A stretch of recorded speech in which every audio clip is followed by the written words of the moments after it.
Hello, and a very warm welcome back to Grow English Mastery. My name is Scarlett, and I am so glad you have chosen to spend some time with me today. I hope you are feeling ready to learn and be inspired. Today, we are going to talk about something that affects every single one of us, every single day, the economy. That word can sound big and complicated, can't it? We hear it on the news all the time. But what does it really mean? It's about the money in your pocket. It's about the price of the food you buy. It's about whether you, your friends, and your family have jobs. It's about the health of our communities and our countries. And today, we are going to learn about a woman who has been at the very center of these enormous questions. She is one of the most respected and powerful economists in the world. She has held not one but two of the most important economic jobs in the United States, and she was the very first woman to do so. Her name is Janet Yellen. Her story is not one of dramatic speeches or loud commands.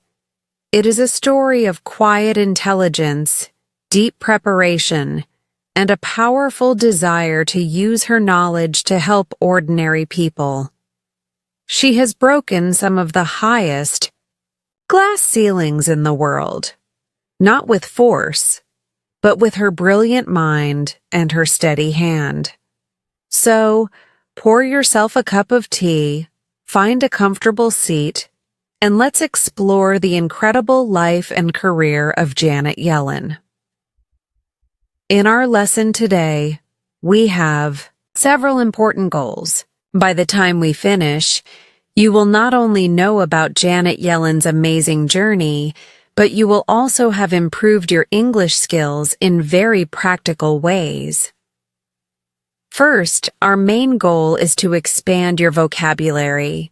We will learn important words related to economics and government, words like inflation, unemployment, policy, and interest rates.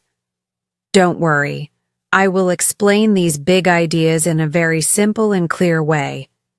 These are powerful words that will help you understand the news and have more intelligent conversations.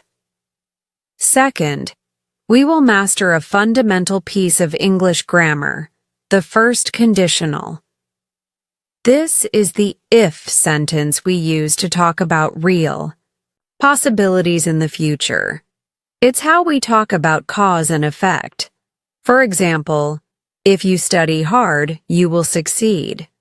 Economists like Janet Yellen use this kind of thinking all the time to make decisions. We will practice it until it becomes easy for you. Third, this lesson is designed to show you that even complex subjects like economics can be understood. Many learners feel that topics like this are too difficult, but my goal is to break it down, to tell a human story behind the big titles and numbers. Janet Yellen's story is deeply human. It is a story of determination and purpose. And finally, we want to be inspired. Her journey teaches us about the power of knowledge, the importance of public service, and the fact that a calm, prepared person can be the most effective leader. Her story proves that your expertise and your character are your most powerful assets. So are you ready? Our goals are set. New words, new grammar, new understanding, and new inspiration. Let's begin with the first chapter of her life. Our story does not start in a government building in Washington, D.C. It starts in a working-class neighborhood in Brooklyn, New York, where Janet Yellen was born in 1946. Her father was a family doctor who treated patients from their home, and her mother was an elementary school teacher who later stayed home to raise Janet and her brother. From a very early age, it was clear that Janet was exceptionally smart. She loved to learn. She was curious about everything.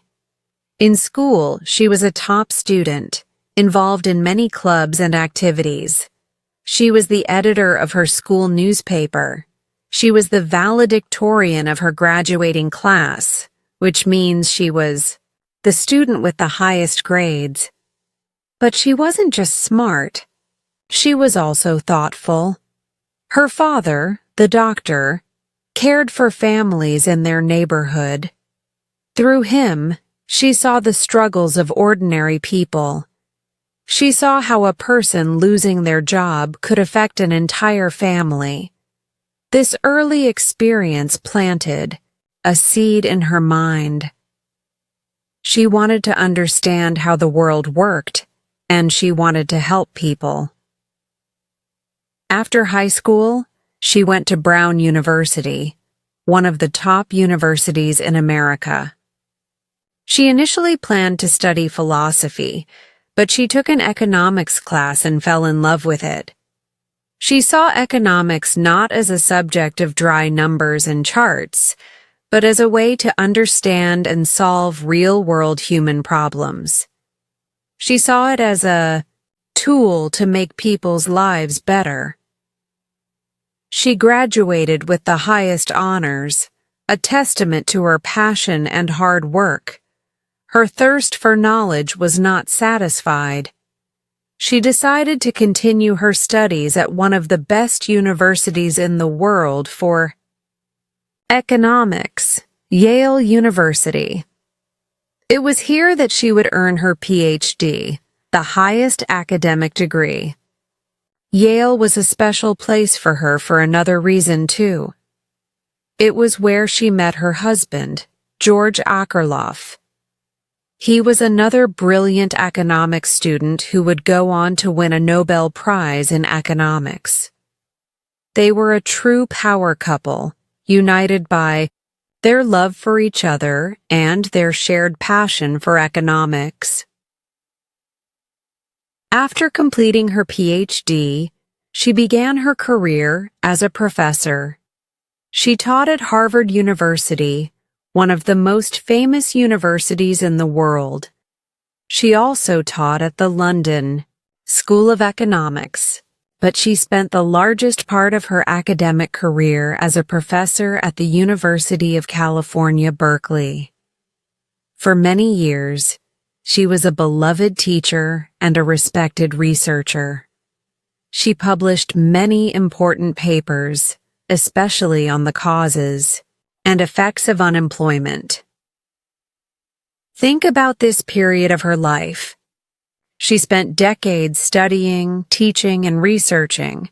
She wasn't seeking fame or power. She was driven by a deep desire to understand. She was building a foundation of knowledge that was as strong and deep as anyone's in her field. This foundation of pure expertise would become the source of her power later in life. She was, first and foremost, a scholar and a teacher. And this academic background shaped the kind of leader she would become, one who relies on data, evidence, and careful analysis, not on politics or emotion. Now, let's take a short break from Janet Yellen's story to focus on our grammar point for today, the first conditional. This is an incredibly useful tool in English, and it is perfect for talking about economics. We use the first conditional to talk about a real or possible situation in the future and its likely result. We are predicting what will happen. The structure is simple. We have two parts in the sentence, the if clause and the will clause, or the result clause. The formula is, if plus present simple, then subject plus will plus base verb. Let's look at a simple everyday example. If it is sunny tomorrow, I will go to the park. The condition is a sunny day. This is a real possibility.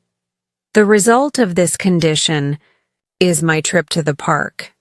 Notice the verbs is in the present simple, and will go is the future result. Here's another one. If I have enough money, I will buy that new phone. The condition is having the money. The result is buying the phone. We use the present simple have, not will have, in the if part of the sentence. This is a very common mistake, so be careful. We never use will in the if clause of a first conditional sentence. Now, let's see how this applies to Janet Yellen's world. Economists and policymakers think in first conditionals all the time. They have to predict how their actions will affect the economy. Imagine you are Janet Yellen for a moment. You are worried about unemployment. You might think, if we lower interest rates, companies will borrow more money. Lowering interest rates is the condition. Companies borrowing more money is the likely result. And what happens after that? If companies borrow more money, they will expand their businesses. And then, if they expand their businesses, they will hire more people. Do you see the chain of logic? It's all built with first conditional sentences. Let's think about the opposite problem. Inflation. Inflation means prices are going up too fast. What does the central bank do? If inflation is too high, we will raise interest rates. Why? If we raise interest rates, it will become more expensive for people and companies to borrow money. What is the result? If people borrow less money, they will spend less. And finally, if people spend less, prices will stop rising so quickly. This is how the central bank makes its decisions. It's a series of if-then calculations about the future. Let's practice. I'll give you a condition, and you can complete the sentence out loud. Condition: if I get a new job, what will happen? You could say, I will earn more money, or I will be very happy. Condition: if I save a little money every month, what will be the result? You could say, I will have a lot of money at the end of the year. The first conditional is the language of planning, prediction, and policy. As you listen to the news or read about world events, you will start to see it everywhere. Mastering it will make your English sound much more natural and logical. Now that we have a powerful new grammar tool, let's talk about how you can use Janet Yellen's story to practice all 4 of your core English skills: listening, speaking, reading, and writing. Remember, active practice is the key to progress. First, listening. Janet Yellen has given many speeches and press conferences. You can easily find clips of her speaking on news websites or on YouTube. I want you to find a short clip, maybe just 2 or 3 minutes long. Your task is not to understand every single word. That would be too difficult, as she speaks about complex topics. Your task is to listen for the big ideas. Listen for words we have talked about, like economy, jobs, inflation, growth, or policy. Also, pay attention to her tone of voice. Is she confident? Is she cautious? Is she optimistic? This exercise trains your ear to get the main message and the emotional context, which are often more important than the small details. Second, speaking. It's time to activate your own voice. I am going to ask you a question. I want you to pause and answer it out loud in a full sentence. Don't be shy. The act of speaking is physical practice for your brain. Here is the question. If you could ask Janet Yellen one question about the economy, what would you ask? Take a moment. Now try to form the question. You could start with, Ms. Yellen, if you do X, what will happen to Y? For example, Ms. Yellen, if the government prints more money, will it cause inflation? Or, you could ask for advice. If I want to save money for the future, what is the best thing I can do? Say your question out loud. This practice helps you build sentences and speak more fluently under pressure. Third, reading. Reading is the best way to build a rich vocabulary. Find a short, simple article about Janet Yellen or a basic economic concept like inflation. You can search for what is inflation for beginners, for example. As you read, your goal is to identify 5 new words. But don't just write the word. Write the whole sentence where you found it. For example, you might find the word stable. The sentence might be, the goal of the central bank is to keep prices stable. Now you understand that stable means not changing, steady. This method of learning words in context is much more effective than just memorizing lists. Finally, writing. Writing connects your knowledge of grammar and vocabulary. Your writing task is this. Write a short paragraph about one of your financial goals for the next year.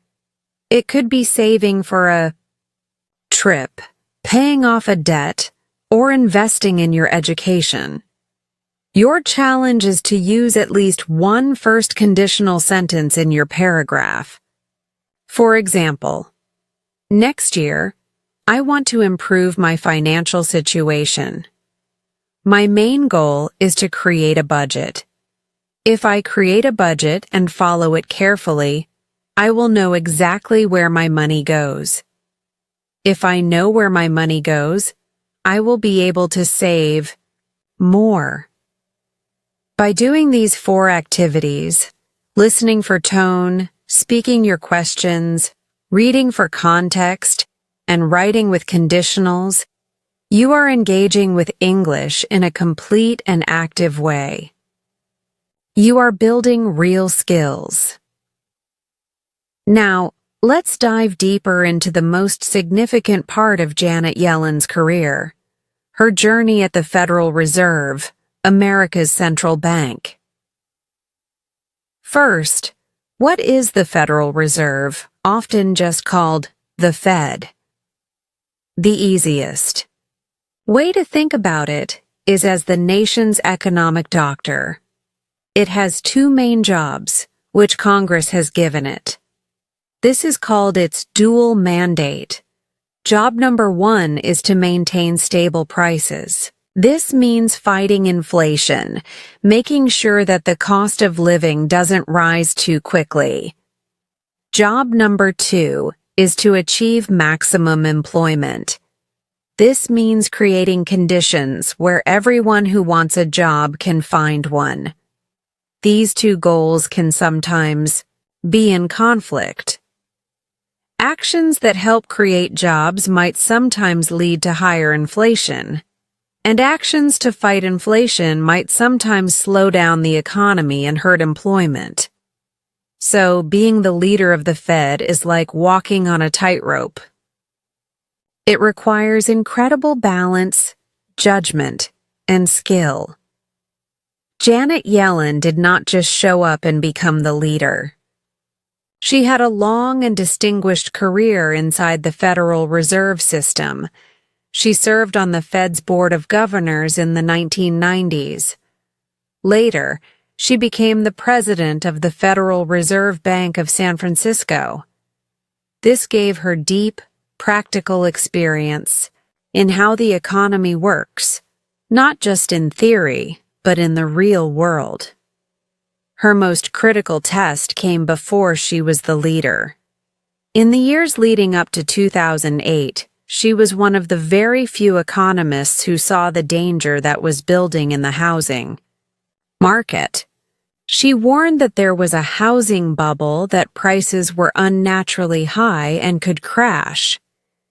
Many other leaders were more optimistic and dismissed the warnings. But she had looked at the data, and she was worried. When the global financial crisis hit in 2008, her predictions came true.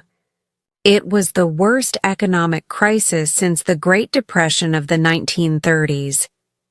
Her foresight and her clear-eyed analysis earned her enormous respect. People realized she was someone who told the truth, even when the truth was difficult, because of her deep experience, her brilliant academic record, and her proven judgment. President Barack Obama nominated her to be the chair of the Federal Reserve in 2013. In February 2014, after being confirmed by the Senate, she officially took the job. It was a historic moment.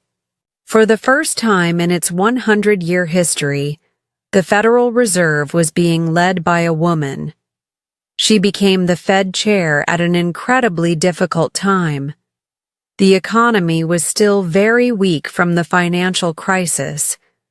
Millions of people were unemployed. Her main task was to support the recovery without creating new problems. Her leadership style was exactly what the moment needed. She was calm, methodical, and communicative. She was famous for her preparation. Aides said that before every meeting, she would read enormous binders full of data and reports. She wanted to understand every side of an issue before making a decision. She didn't rely on instinct, she relied on evidence. One of her biggest challenges was deciding when and how quickly to raise interest rates. Rates had been near zero to help the economy recover. Raising them too quickly could stop the recovery. Raising them too slowly could cause inflation.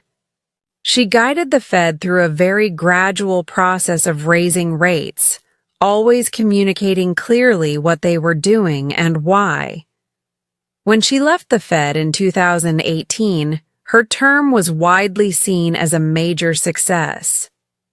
The unemployment rate had fallen significantly, and inflation had remained low and stable.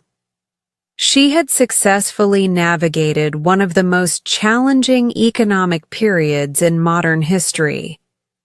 She had proven that a quiet, academic woman could be one of the most powerful and effective leaders on the world stage, but her story of public service wasn't over. In 2021, President Joe Biden made another historic choice. He nominated Janet Yellen to be the Secretary of the Treasury. She became the first person in American history to have led the Federal Reserve, the White House Council of Economic Advisors, and the Treasury Department. And once again, she was the first woman to hold the job of Treasury Secretary. At a time of new economic challenges, including the recovery from the COVID-19 pandemic, the country once again turned to Janet Yellen's steady hand and brilliant mind. Janet Yellen's life is a powerful source of inspiration, not just for people who want to be economists, but for anyone who has a goal. Her journey offers us profound lessons about work, character, and success. The most obvious inspirational theme is about breaking barriers. Think about it. When she started studying economics in the 1960s, it was a field completely dominated by men. When she became a professor, she was often one of the only women in the department. When she entered the world of government and central banking, it was the same story. But she never let that stop her. She broke through the glass ceiling, that invisible barrier that can stop women from reaching the highest levels of leadership, time and time again. How did she do it? Not by being the loudest person in the room. She did it through competence. She was so smart, so prepared, and so good at her job that no one could deny her expertise. Her story teaches us that no matter your gender, your background, or where you come from, your knowledge and your hard work are your most powerful tools. If you feel like an outsider in your English class or in your workplace, remember Janet Yellen. Focus on building your skills and your knowledge. Let your competence speak for itself.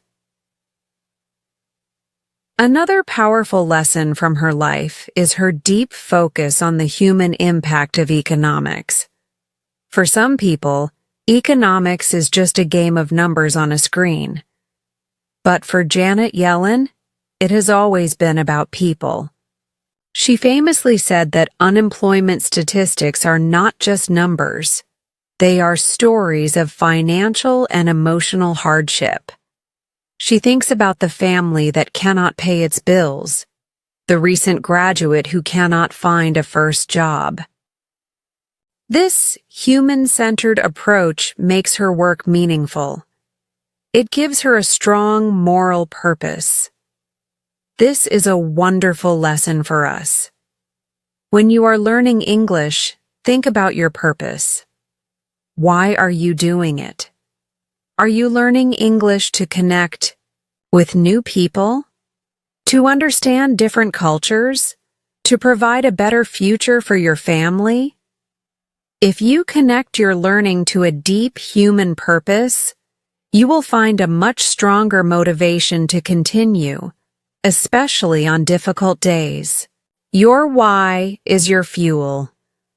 Finally, we can be inspired by her commitment to preparation and calm deliberation. In a world that often values speed and quick reactions, Janet Yellen represents the power of being slow and careful. As we discussed, she is famous for her thorough preparation. She studies all the evidence before making a choice. She doesn't let politics or media pressure rush her into a bad decision.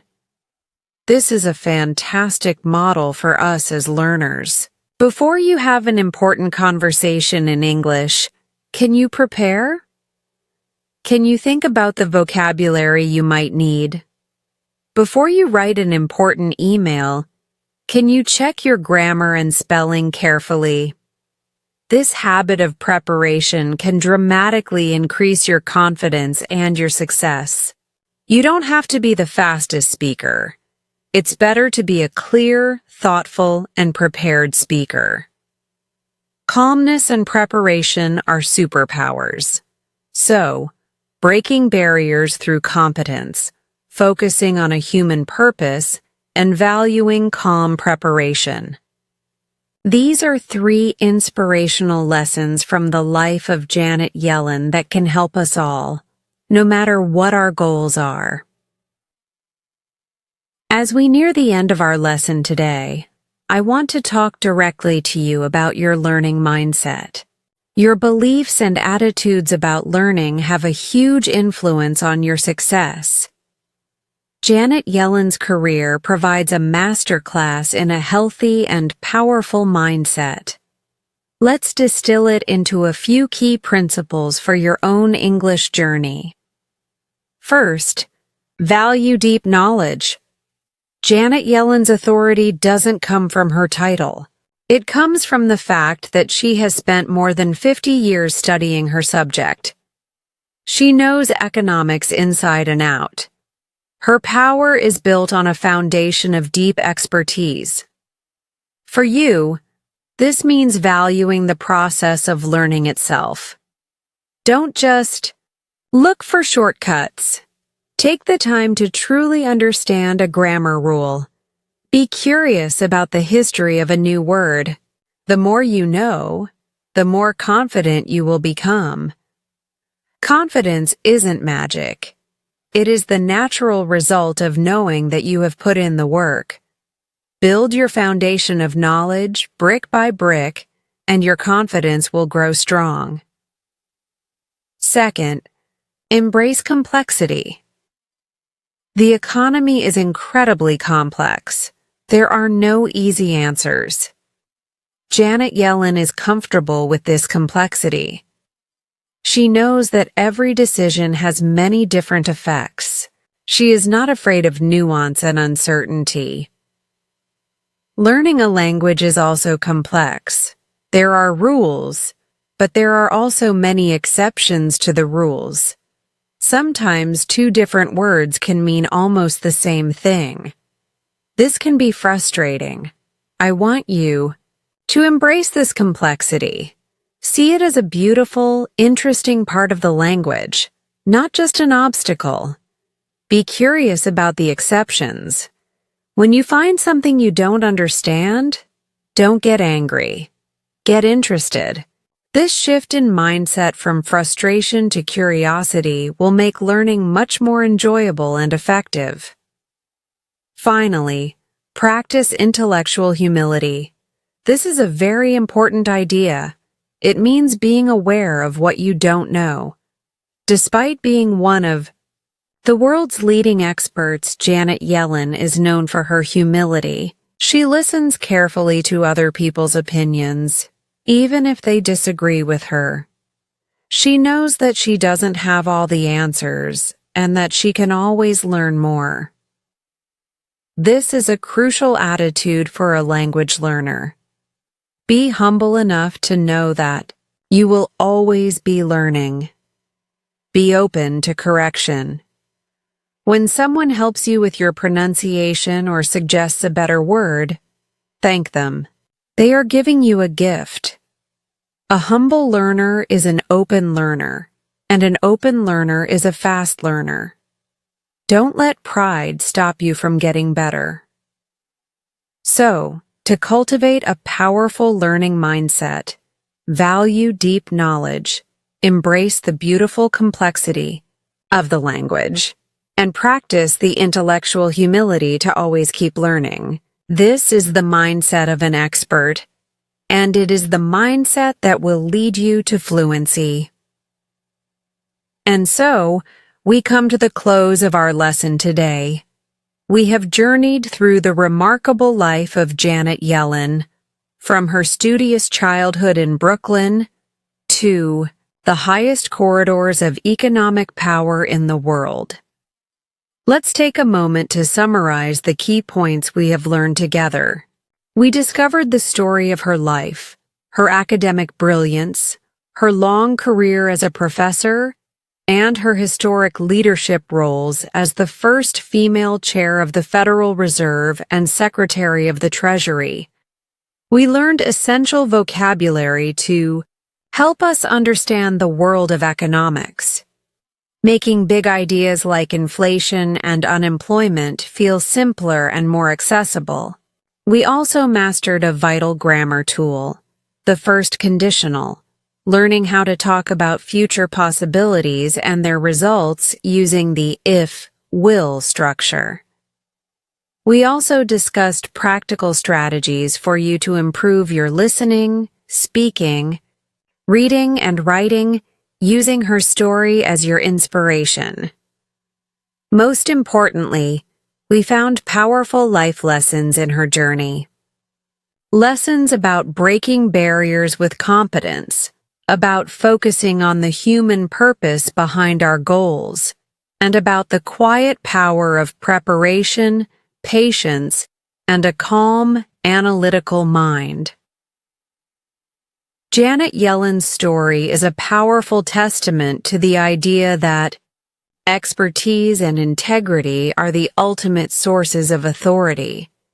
She has shaped economic policy that affects billions of people, and she has done so with a dedication to evidence and a deep concern for the well-being of ordinary citizens. I truly hope that you leave this lesson today feeling not only more knowledgeable about English, but also more inspired in your own life. Your journey to learn English is a significant undertaking. It requires patience, hard work, and a belief in yourself.